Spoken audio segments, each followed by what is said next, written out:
Hello guys, उम्मीद है आप लोग खैरियत से होंगे। बेसिकली अभी जो मैं वीडियो लेके आया हूँ बहुत इंटरेस्टिंग है। कुछ ज़्यादा इंटरेस्टिंग, कुछ ज़्यादा अजीब व गरीब टाइप की वीडियो है। वो देखने वाली वीडियो है बहुत। इसके टाइटल ने बड़ा अट्रैक्ट किया था कि 2070 में सब कुछ बदल जाएगा और 2070 से तक पहुँचने वाली घटनाएं, मतलब ना कि 2070 तक यानी कि पहुँच रहे हैं, तो उससे पहले होने वाली घटनाएं। तो क्या ऐसा हो जाएगा और भारत के बारे में ऐसा क्या है, तो वो सब इस वीडियो के अंदर मिलेगा। मैं चाहता हूँ कि पहले इस वीडियो को देख लूँ क्योंकि थोड़ी साईफाई टाइप की लग रही है। ओरिजिनल लिंक जो है इसका वो आपको डिस्क्रिप्शन में मिल जाएगा। इनको लाइक एंड सब्सक्राइब जरूर कीजिएगा। चलें पहले देखते हैं, उसके बाद इस वीडियो देखते हैं। दोस्तों, धीरे धीरे दुनिया का नक्शा बदलता जा रहा है। टेक्नोलॉजी अपने पावर से रोज नए खेल दिखाते हैं और आने वाले समय में क्या से क्या हो जाएगा इसके बारे में हम सोच भी नहीं सकते हैं। दोस्तों, ये बात बिल्कुल सच है कि अपने फ्यूचर के बारे में हमें पता नहीं चल सकता है, लेकिन आज को देखकर अनुमान जरूर लगाया जा सकता है कि आने वाला समय कैसा होगा। इस दुनिया में कभी भी कुछ भी हो सकता है और इस बात को कोरोना महामारी का समय सच साबित करता है।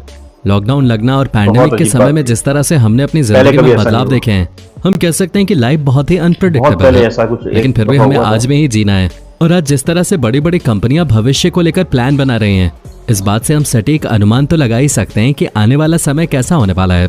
और इसी बात को ध्यान में रखते हुए आज के इस वीडियो में हम आपको कुछ ऐसी बातें बताने वाले हैं जो कि आप 2070 में देख सकेंगे, इसलिए इस वीडियो को अंत तक जरूर देखिएगा। पर दोस्तों, वीडियो शुरू करने से पहले मेरी आप सभी से रिक्वेस्ट है कि अगर आपने हमारे चैनल को अभी तक सब्सक्राइब नहीं किया है तो इसे अभी कर लें। दोस्तों, इसरो को भला कौन नहीं जानता होगा। इसरो की कामयाबी ने पूरी दुनिया में भारत की सफलता के झंडे गाड़े हैं। फिर चाहे एक साथ बहुत सारी सैटेलाइट्स को अंतरिक्ष में भेजना हो या फिर मंगल ग्रह पर एक बार में ही लैंड करना हो, इसरो ने पूरी दुनिया को अपनी ताकत दिखा दी है। लेकिन एक बात में हम आज भी कहीं ना कहीं पीछे हैं, और वो है कि आज तक हम किसी भी इंसान को स्पेस में नहीं भेज सके हैं। इसके लिए हमें हमेशा ही किसी दूसरे देश की मदद की जरूरत पड़ी है। लेकिन दोस्तों, अब सारा सीन बदलने वाला है। इसरो का कहना है कि 2023 तक भारत अपना मैन्ड मिशन अंतरिक्ष में भेजने वाला है। लॉकडाउन की वजह से इसकी कंफर्म तारीख में बदलाव आ सकता है, लेकिन भारत का मैन्ड मिशन जल्द ही हमें देखने को मिलेगा। इसका नाम गगनयान रखा गया है, जो कि 10,000 करोड़ रुपए की लागत में पूरा होगा। इतने महंगे बजट वाले स्पेसक्राफ्ट को 5 से 7 दिन के लिए अंतरिक्ष में छोड़ा जाएगा और उसके बाद इसे वापस पृथ्वी पर लौटाया जाएगा। Rise of population and climate. दोस्तों, शायद आप ये बात तो जानते ही होंगे कि दुनिया में सबसे ज्यादा पॉपुलेशन वाला देश चाइना है और एक सर्वे के मुताबिक ये बताया गया है कि उसकी ज्यादातर जनसंख्या बूढ़ी होती जा रही है। वन चाइल्ड पॉलिसी के कारण चीन की पॉपुलेशन ग्रोथ में भी काफी ज्यादा कमी आई है। इसका ये मतलब है कि भारत 2024 तक चीन को जनसंख्या के मामले में पछाड़कर नंबर 1 पर आ जाएगा और 2042 तक दुनिया की कुल जनसंख्या 9 बिलियन तक पहुंच जाएगी और भारत दुनिया का सबसे अधिक जनसंख्या वाला देश बन जाएगा। अगर ये अनुमान सही साबित होता है तब भारत में गरीबी, बेरोजगारी और दूसरी समस्याएं और भी ज्यादा पैदा होने लगेंगे। साथ ही खाने पीने जैसी चीजें भी गरीबों के लिए सपने की तरह बन जाएंगे। इसके साथ ही ये भी कहा जा रहा है कि इतने सारे लोगों के लिए रहने की जगह तलाश करते हुए अमेज़न रेन फॉरेस्ट, जो कि दुनिया का सबसे घना और विशाल रेन फॉरेस्ट है, उसे भी आधा नष्ट कर दिया जाएगा। और यह भी अनुमान लगाया जा रहा है कि 2070 तक 50% जनसंख्या के पास पीने के लिए पानी नहीं होगा और दुनिया की 70% से ज्यादा आबादी शहरों में रह रही होगी। ऐसा भी माना जा रहा है कि 2037 तक क्लाइमेट चेंज की वजह से आर्कटिक की सारी बर्फ पिघलकर आर्कटिक महासागर में भी जा सकते हैं, जिससे समुद्र का जल स्तर बढ़ने की संभावना है। वैसे तो ऐसा होने पर पूरी दुनिया को काफी नुकसान होगा, लेकिन चीन के लिए ये एक निजी फायदा साबित होगा, क्योंकि चीन के लिए यूरोप से व्यापार करने का एक नया समुद्री रास्ता बन जाएगा। इलॉन मस्क का नाम हम सभी जानते हैं, जो कि टेस्ला के मालिक हैं और अपने एक्सपेरिमेंट के लिए पूरी दुनिया में फेमस हैं। आने वाले कुछ साल इलॉन मस्क अपने नाम करने वाले हैं, जिसमें वो 2024 में एक स्पेसक्राफ्ट मंगल ग्रह की तरफ भेजने वाले हैं। इस स्पेसक्राफ्ट में इलॉन मस्क सीधे इंसान को भेजने की जगह पहले कार्गो को मंगल ग्रह की तरफ भेजेंगे और अगर ये मिशन सक्सेसफुल हो जाता है तब इलॉन मस्क 2026-27 तक मंगल की धरती पर पहला इंसान भेजने की तैयारी करेंगे। कार्गो को मंगल ग्रह पर भेजने का इलॉन मस्क का उद्देश्य ये पता करना है कि क्या बड़ी संख्या में लोगों को मंगल ग्रह पर भेजा जा सकता है क्या। इसके साथ ही उनका इरादा मंगल ग्रह पर इंसानों की बस्तियां बसाने का भी है, जिसके लिए उन्हें बिल्डिंग मटेरियल और बहुत तरह के उपकरण की जरूरत पड़ेगी, जिसके लिए उन्हें बड़ी मात्रा में धरती से यह सामान स्पेसक्राफ्ट की मदद से मंगल पर भेजना होगा। इसके अलावा इलॉन मस्क 2025 तक अपने न्यूरालिंक प्रोजेक्ट को भी सामने पूरी तरह से ले आएंगे। इस प्रोजेक्ट में एक इंसान के सर में ड्रिल करके उसके ब्रेन में एक चिप इंसर्ट की जाएगी, जो कि ब्रेन की ही इलेक्ट्रिसिटी से चल पाएगी। इस प्रोजेक्ट का मकसद मानसिक रूप से बीमार होने के बाद लोगों के दिमाग में बंद पड़ गए हिस्सों को फिर से एक्टिव करना होगा, जिसकी वजह से पैरालिसिस से लेकर और भी कई तरह की समस्याओं से पीड़ित लोग ठीक हो पाएंगे। उनका मानना है कि 2040 आने तक ये सब कुछ इस तरह से काम करने लगेंगे कि वो इंसान जिनके दिमाग में चिप लगाई गई है उन्हें बात करने के लिए बोलने की भी जरूरत नहीं पड़ेगी, वो सिर्फ इस चिप की मदद से एक दूसरे से बात कर सकेंगे। Medical changes. दोस्तों, आने वाले समय में 2050 तक मनुष्य मौत पर तो नहीं लेकिन दिमाग पर बहुत हद तक काबू जरूर पा लेगा। मनुष्य के दिमाग को प्रिजर्व करके रखा जा सकेगा।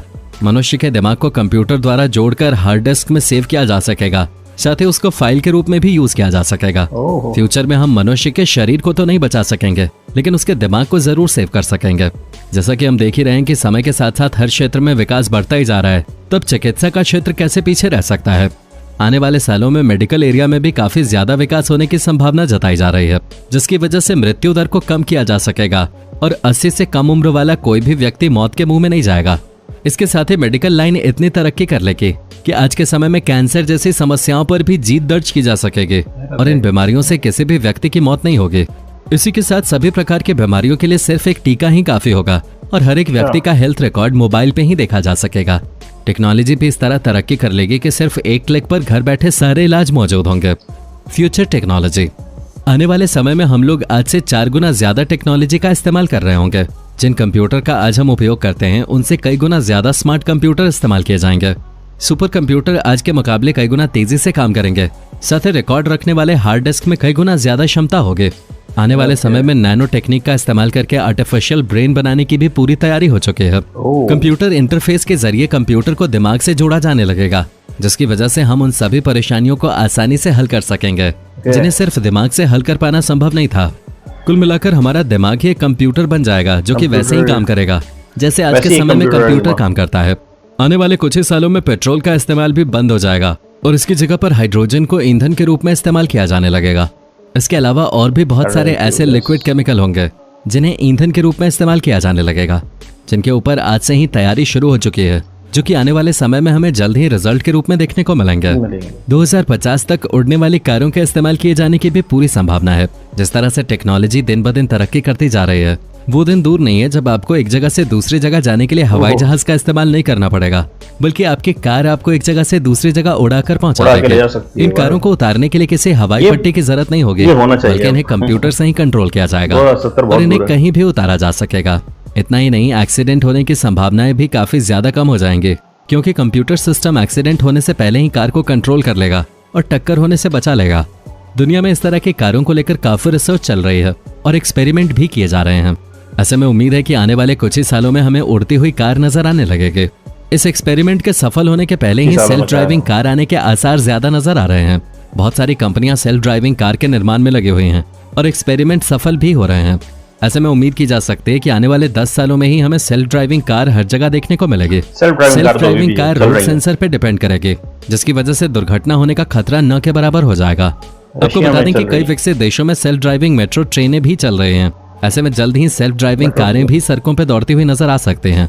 इसके साथ ही 2070 तक ऐसी कई टेक्नोलॉजी भी नजर आने लगेगी जिसमें ईंधन की जरूरत ही नहीं पड़ेगी। आज भी हम देखते हैं कि 2 व्हीलर बाइक को चार्जिंग मोड पर बनाया जाने लगा है, जिसमें पेट्रोल या डीजल की जरूरत नहीं पड़ती है। ऐसे में आने वाले समय में कारों में भी यही टेक्नोलॉजी देखी जा सकती है। तो दोस्तों, देखा आपने किस तरह आने वाले कुछ सालों में आपकी और हमारी जिंदगी पूरी तरह से बदलने वाली है। उम्मीद है आपको आज की वीडियो पसंद आई होगी। अगर वीडियो अच्छी लगी हो तो इसे लाइक और दोस्तों के साथ शेयर करें, जिससे वो भी अपने फ्यूचर के बारे में जान सकें। वीडियो देखने के लिए धन्यवाद। बिल्कुल, ये तरक्की काफी तेजी से हो रही है। खास तौर पे ये जो उड़ने वाली गाड़ियां हैं, ये अब आ जानी चाहिए। इनकी बहुत सारी जरूरत पड़ रही है। रोड पे रेंगते रेंगते पहुंचने में बहुत टाइम लग जाता है, और जब उड़ने वाली गाड़ियां होंगी तो मजा कितना आएगा सफर के अंदर, ये सोचने वाली बात है। और ये पॉसिबल है, इतना मुश्किल नहीं है। जिस तरह इन्होंने गाड़ियां दिखाई कि वो ड्रोन है, तो बड़ा ड्रोन है वो बस इसके अंदर, और वो कैपेबल है कि उसको उठाने का वजन। तो हेलीकॉप्टर तो ऑलरेडी हमारे पास है मौजूद, तो उसी को बेस करते हुए कुछ करना चाहिए इस तरह का। खैर, तो ये सब तो चलता ही रहेगा, लेकिन कुछ चीजें इसमें ऐसी बताई हैं साइंटिफिकली कि ब्रेन के ऊपर इन्होंने जो है ना चिप लगा देंगे अंदर, तो उससे ही कि आप एक दूसरे टेलीपैथी कर सकते हैं। तो ये कुछ इस तरह की चीजें हैं जो कि थोड़ी सी कंट्रोवर्शियल भी लगती हैं कि यार नहीं, इस तरह नहीं, क्योंकि मैट्रिक्स मूवी के अंदर दिखाया था कि वो थर्ड आई कहते हैं इसको, जो पीछे जहाँ पे इन्होंने चिप लगाई है वहां पे जो है वो कनेक्ट कर देता है और वो एक नेटवर्क के अंदर चले जाते हैं, जो कि मैट्रिक्स इटसेल्फ एक सॉफ्टवेयर होता है जिसपे पूरा इन्होंने मेटावर्स बनाया होता है। तो ये थोड़ा सा कंट्रोवर्शियल है। अदरवाइज ये कि टेक्नोलॉजी और टेक्नोलॉजी है। हाँ, मैं गाड़ियों के बारे में कह रहा था कि रशिया के अंदर ये गाड़ियां चली थी और मेरे ख्याल में अभी भी चल रही होंगी, मुझे याद नहीं है। एक कंपनी थी, कैब कंपनी थी वहां पे ना, तो वो ऑटोमेटिक ड्राइविंग इन्होंने टेस्ट के तौर पे चलाई थी और आई थिंक अभी भी चल रही होंगी अगर कोई मसला ना हुआ हो तो। मैं कंपनी का नाम भूल गया, बड़ी अच्छी थी, आई डोंट नो टेस्ला थी या क्या थी, कोई कोई कंपनी थी जो कि इसके ऊपर काम कर रही थी कि सेल्फ ड्राइविंग मतलब ऑटो ड्राइविंग जो है वो टैक्सियां थी आई थिंक जो कि चल रही थी, मतलब प्रैक्टिकली उन्होंने इम्प्लीमेंट कर दिया है वहाँ पे। अब देखते हैं कि पूरी दुनिया में कब होता है, कब इम्प्लीमेंट होता है, क्योंकि इंफ्रास्ट्रक्चर तो बना हुआ है लेकिन जो दूसरे लोग गाड़ी चला रहे हैं उनको रोड सेंस होना चाहिए। हमारे कई ममालिक में तो लाइसेंस ही नहीं होता, तो शायद से तो वो कर रहा होगा, इतना एक्टिव नहीं है वो कंप्यूटर के, वो बच सके, अगर दूसरे का भी मसला है तो उससे बच सके, वो अपने मसले संभालने के लिए है वो कंप्यूटर जो उस गाड़ी का है। चलें गाइस, बहुत अच्छी वीडियो थी, इनको लाइक एंड सब्सक्राइब कर दीजिएगा और मेरे चैनल को भी लाइक एंड सब्सक्राइब कर दें। मिलते हैं नेक्स्ट वीडियो में, टेक केयर।